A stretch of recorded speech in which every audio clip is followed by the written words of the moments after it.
happened is that they've fixed our growth, our maturity. You're fixed about the age of 15 for the rest of your life. That's how it seems. I'm not kidding either. That's how people are fixed. The guys are the same.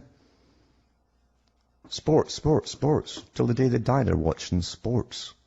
They're watching international corporations that own massive sports teams where guys are paid millions of bucks each per year for throwing or kicking a ball around. Something children do.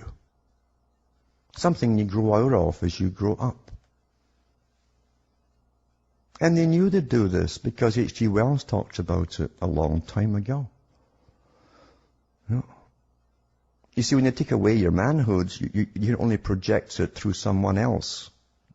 Someone else who pretends at a weekend to be your tribe and he's fighting someone else. Because in your own life, you have no power at all.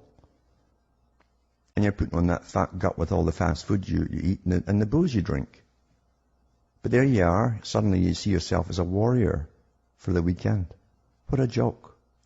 What a joke. Everyone's been manipulated by science and scientific indoctrination, including their whole psychology. That's a big part of it, the biggest part of it. Which also is going to be joined with the U.S. Under the Anglo-American establishment, wrote about the kind of culture and the changes of culture over a 100-year period that they would actually design, implement, and bring in. And H.G. Wells talked about it too. He talked about arenas. He says arenas could be put up across the world for sports, for instance. Now at that time, sports was something that children, school children were into. Adults became adults and got onto adult things. So it was unimaginable at the time that people could actually believe that there was even a need for adult sports and entertainment, never mind having arenas built across the world. But he said we can do this and foist basically a sports culture for the males. Using a tribal system, we're all tribal to an extent. That's why we even bother to vote for a tribal leader. This is well understood. That's why we're supplied with these leaders.